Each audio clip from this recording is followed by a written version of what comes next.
안녕하세요. 주식 정리해드리는 주영남입니다. 오늘도 시장 정리부터 먼저 시작을 해보도록 하겠습니다. 오늘 가장 큰 핵심이 무엇이었는지 이걸 한번 살펴보자면 가장 먼저 볼 수 있는 건 유가거든요. 어떤 일들이 있었는지 조금만 간단하게 설명을 드리자면 이번에 브뤼셀에서 나토 동맹과 주요 G7 정상, EU 지도자들이 만난 가운데 러시아산 원유와 가스의 수입과 관련된 제재는 이번에 발표하지 않을 것이다 라는 전망이 나오면서 국제유가가 2% 넘게 하락을 하며 이게 지수의 상승을 이끌었다. 이렇게 연결해서 볼 수 있겠습니다. 그러니까 우려가 조금 줄어들었던 게 굉장히 크게 작용을 했다. 이렇게 볼 수 있겠죠.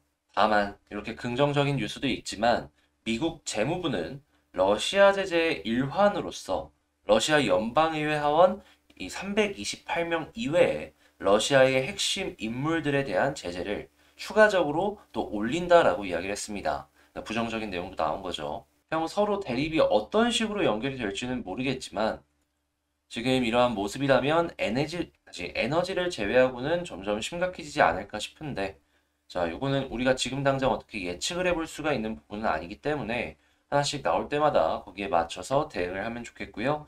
이러한 이슈들이 나오면서 국제유가는 112.34달러, 마이너스 2.25% 하락 마감, 채권 혼조의 달러는 강세, 금 가격은 상승 마감하였습니다.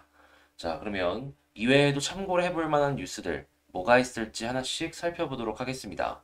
일단 첫 번째, 미국 주간 실업보험 청구 건수가 18만 7천 명을 기록을 하면서 굉장히 낮은 수치를 기록을 했다라고 해요. 1969년 9월 이후 최저라고 하는데 이거는 이제 코로나 이전을 회복했다라는 어느 정도 괜찮은 시그널이지 않을까 생각을 해볼 수가 있겠고요. 자, 미국의 제조업이 최근에 다시금 살아나는 모습을 확인할 수가 있습니다. 3월 마켓 제조업 PMI가 예비치가 현재 58.5로 6개월 만에 최고를 기록했다라고 하고 있고요. 캔자스시티 여는 제조업 역시도 굉장히 큰 폭의 개선세가 보여지고 있다라고 이야기를 하고 있습니다. 다만 미국의 2월 내구재 수주가 전월비 2.2% 하락을 하면서 5달 만에 둔화세를 보여줬는데요. 내구재가 뭔지 간단하게만 설명을 드리자면 3년 이상 쓸 수 있는 제품, 3년 이상 쓸 수 있는 제품을 내구재라 부른다. 이걸 이제 알아두시면서 보시면 될 것 같고, 이게 계속 이어지게 된다면 사람들의 소비 패턴이 바뀐 것인가에 대한 생각을 한번 해봐야 될 것 같습니다. 자, 그리고 현재 미국 주택 가격이 계속 높은 고점을 형성하고 있는데, 거래 숫자 자체로만 놓고 본다면 좀 줄어드는 모습이 보여졌잖아요. 아무래도 이제 금리의 영향이 굉장히 크다라는 걸 알 수가 있겠는데, 현재 3년 만에 최고라고 합니다. 이번 주에 4.42%라고 하니 이게 미국 주택 시장에 어떠한 영향을 줄지 계속해서 살펴보면 좋겠고요. 그리고 높은 가격이 연준의 눈에도 지금 들어왔는지 윌러 연준 이사 같은 경우에는 이 부동산 면밀하게 살필 것이다라고 이야기를 했습니다. 아무래도 이 집값 역시도 인플레이션의 한 요인 중에 하나이기 때문에 자, 과연 이 집값을 보고 페드가 어떤 식으로 움직일지 이것도 이제 예상보다는 나오는 거 봐가면서 하나씩 대응해 나가면 좋을 것 같고요. 이러한 모습들이 연결되고 연결되면서 달러는 매파 연준의 지속적으로 강세의 모습을 보여주고 있다라고 합니다. 엔화는 2015년 이후에 최저라고 하는데 요 부분 같은 경우에는 솔직하게 얘기해서 제가 일본 쪽을 잘 몰라서 뭐라고 말씀드릴 수 있는 부분이 그렇게 많진 않은데 이 달러 강세 같은 경우에는 확실하게 한 가지 제가 얘기할 수 있는 부분은 과거에는 안전자산이라 하면 뭐 금이나 엔화 뭐 이런 쪽들도 굉장히 많이 주목을 받았잖아요. 근데 코로나 딱 터졌을 때 기억하시는 분들 있으실지 모르겠는데 이때 거의 모든 자금이 달러로 갔거든요. 결국에 안전한 건 달러 말고는 없다라는 사람들의 심리가 이 2020년 코로나 터졌을 때 확 생기지 않았나. 그러면 이제 달러가 이제 안전자산으로서 몰리는 그러한 모습을 안 보여주게 되려면 과거 코로나만큼의 쇼크가 왔을 때 시장의 패러다임이 바뀌어야지 좀 그런 모습을 기대해 볼 수 있지 않을까 생각이 드네요. 자, 그리고 바클레이즈에서 S&P 지수를 연말 전망치를 4,500으로 하향했다라고 합니다. 이건 대놓고 매도 사인이나 마찬가지죠. 그래서 썩 좋지 못할 것 같다라는 걸 예상을 해볼 수가 있겠고요. 자, 러시아 기업 중에 처음으로 이 외화채 이자 지급에 실패한 기업이 나왔다라고 합니다. 철강업체라고 하는데 일단 러시아에 달러가 굉장히 없다라는 걸 알 수가 있는 시그널 이렇게 생각을 하면서 볼 수 있겠고요. 자, 우크라이나 키이우 주변에 러시아군 일부 후퇴했다라고 합니다. 이게 전쟁이 소강 상태로 연결이 될 수 있을지 아니면 러시아의 이보 전진을 위한 일부 후퇴가 될지 이건 향후 뉴스를 통해서 살펴보도록 하고요. 자, 유럽에 온 바이든. 지금 EU가 이 바이든의 LNG 수출을 늘려달라고 이야기를 했다라고 합니다. 제가 생각을 했을 때에는 왜 이 전쟁의 가장 큰 수혜자는 미국일까라는 생각을 계속하네요. 이유는 러시아 쪽에 이 가스 에너지가 줄어들게 된다면 미국 쪽의 의존도는 올라가는 거거든요. 그리고 미국이 과거 트럼프 때부터 지속적으로 자사의 에너지들을 유럽에 팔려고 했는데 실패했단 말입니다. 한데 전쟁 나니까 자기네들 거 계속 사주고 있는 거잖아요. 물론 자기네 돈으로 무기 사갖고 지원해주는 것도 있겠지만 그를 통해서 내수 경기가 어느 정도 살아나는 모습이 보여지고 있고 미국의 시장 지배력 역시도 올려버린다. 솔직하게 그렇게 생각을 해서는 안 될 것 같은데 내가 만약에 미국의 입장이라면 이 우크라이나 전쟁이 조금 더 길어졌으면 좋겠다라는 생각을 할 것 같네요. 지금 가만히 숨만 쉬고 있어도 이득을 보고 있으니까요. 그래서 자, 미국이 이 부분에 있어서 어떻게 생각을 하고 어떻게 움직일지에 대한 부분은 하나씩 살펴보면 좋을 것 같고요. 자, LG랑 삼성이 드디어 손을 잡는다라고 합니다. LG 쪽의 디스플레이가 삼성 TV 쪽으로 납품이 된다라고 하는데 LG 디스플레이에 부품 소재 납품하는 기업들, 관련주들 하나씩 쭉 살펴보면 좋겠고 이번에 TSMC가 5나노 출하량을 지금 증대시킨다라고 합니다. 월 생산량 이렇게 늘린다라고 하니까 한국 역시도 여기에 맞춰서 움직일 수 있을지 하나씩 보면 좋을 것 같고요. 자, 중국도 수소경제에 참전을 했다라고 합니다. 한국 수소기업 해안 빛나나? 라고 이제 이야기를 하면서 수소기업들의 몸값이 올라가는 것이 아닌가에 대한 이제 시장의 의문? 약간 이런 것들이 있는 것이 지금 현 상황이다라고 보여지고 있는데 최근에 중국발 자금이 한국에 좀 들어왔었잖아요. 그게 수소 쪽으로도 엮일 수 있을지 살펴보면 좋겠습니다. 지금 방금 말씀을 드린 내용들 같은 경우에는 자, 이거 보시면 아시겠지만 이 텔레그램 공부방을 통해서 여러분들께 먼저 말씀을 드린다라는 거 요거 알아주시면 좋겠습니다. 장 시작 전에 이렇게 딱 올려드리고 있어요. 그래서 텔레그램 공부방에 들어오고 싶으신 분들은 제 채널 커뮤니티에 있는 텔레그램 링크를 통해서 들어와 주시면 되겠고요. 자, 그러면 본 영상, 본 내용 시작하도록 하겠습니다. 자, 제가 이번에 가지고 온 종목은 HMM을 가지고 왔습니다. 일단 HMM 같은 경우에 오늘도 계속 빠지는 모습이 보여지고 있는데 솔직하게 얘기해서 제 개인적인 생각으로는 별 걱정은 안 해요. 일단 다만 이제 어디까지 빠져서 반등을 시작할 것이냐 이게 중요할 것 같은데 일단 여기서 반등을 하면은 저는 쭉쭉 많이 올라가 줄 거라고 생각을 하거든요. 그러면 추가 매수 생각하시는 분들은 기회가 될 수도 있겠죠. 하면은 여기서 볼 수 있는 내용은 뭐가 있을지, 우리는 어떤 걸 좀 주목해 보면 좋을지 하나씩 살펴보도록 하겠습니다. 일단 먼저 나온 뉴스들 하나씩 살펴보자면 이전에 봤던 내용이긴 한데 이게 되게 중요한 뉴스라서 다시 한번 가져왔습니다. TSMC가 지진으로 공장을 일시 중단하고 나서 아직 재개했다라는 소식이 안 들려오고 있습니다. 이 재개를 안 하면은 반도체는 산업에 꽂히기 때문에 생산 자체가 차질을 입을 수 있거든요.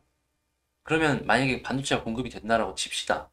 그러면 어느 정도 만들어 놨다가 이것만 꽂을 수 있도록 준비를 해 놓을 텐데 그럼 생산량이 갑자기 폭증을 해가지고 배가 모자랄 수 있다. 이거 볼 수 있겠죠. 그러면 이로 인한 운임지수 상승 당연히 엮일 수 있고요. 자동차 역시도 생산이 현재 일시 중단이 되었다라고 합니다.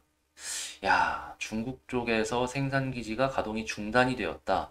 물론 자국 내에서 소화하는 물량이 많기 때문에 걱정할 건 없는데 분명히 여기서 일부는 해외 쪽으로 수출이 될 수도 있단 말이죠. 근데 그런 것들이 중단했다가 한 번에 또 이렇게 생산이 되기 시작하면은 또 여기서 또 배가 모자라지 않겠습니까? 당연히 그러면 운임지수 올라갈 것이고 그리고 이 선양, 선전 이외에도 다양한 지역에서의 도시 봉쇄가 이루어진 상황이기 때문에 이게 중국 쪽에서 제로 코로나, 그러니까 위드 코로나 이게 완벽하게 진행이 되게 된다면 다시 한번 중국의 공급 폭등으로 인한 물류 대란이 한번 만들어지지 않을까 예상을 해볼 수가 있을 것 같고요.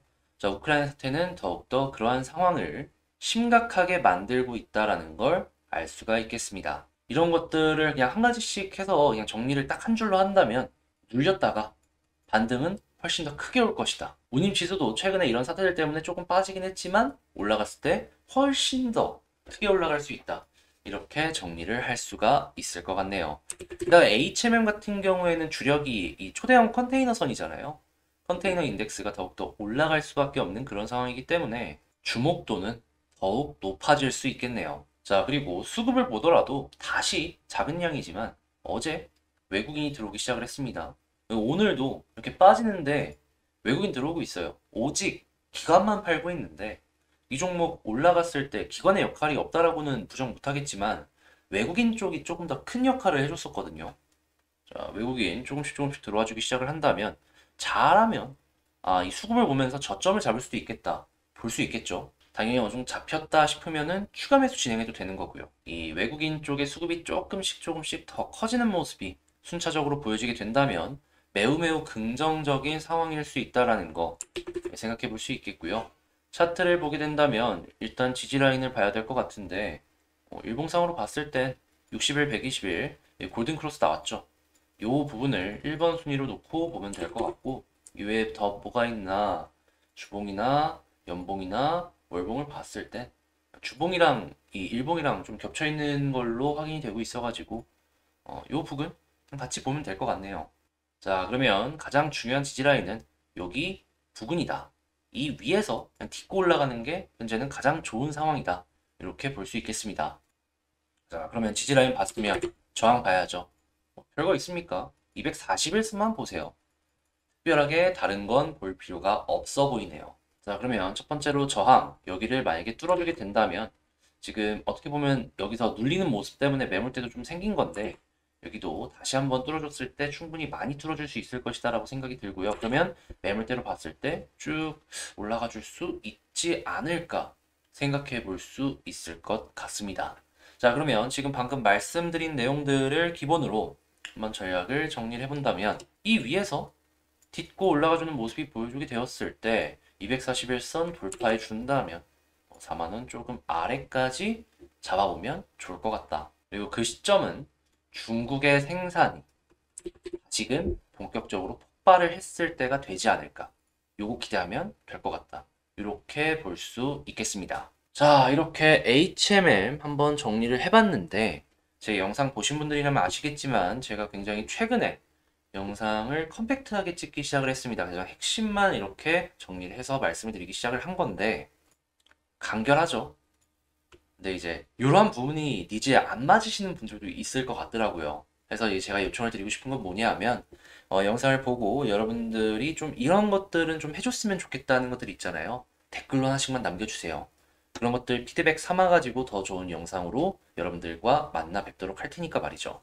아니, 요거 좀 부탁을 드리고 그리고 잊지 마시고 구독과 좋아요 한 번씩 부탁을 드리도록 하겠습니다.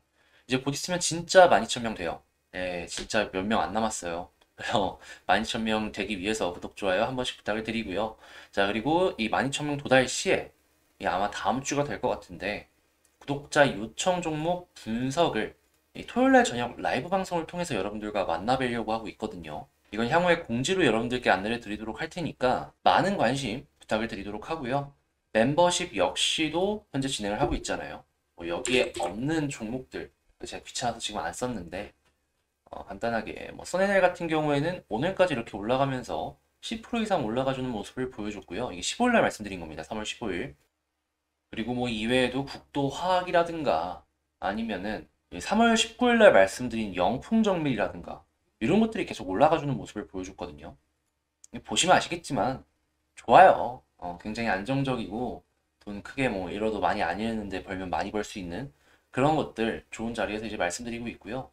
좀 최근 것 중에 많이 올라간 거 보여드리면 요거 자, 3월 1일날 P&H테크 지금 한 달 안 돼갖고 이렇게 쭉 올라갔잖아요.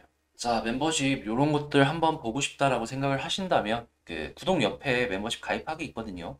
그거 한번 고려해 보시면 좋을 것 같고요. 자, 저는 다음에 더 좋은 영상으로 다시 한번 찾아뵙도록 하겠습니다. 이상 주식 정리되는 주정남이었고 이번 주 이제 금요일인데 이번 주 한 주도 잘 마무리하셨으면 좋겠습니다. 자, 영상 끝까지 시청해주셔서 매우 감사드립니다, 여러분.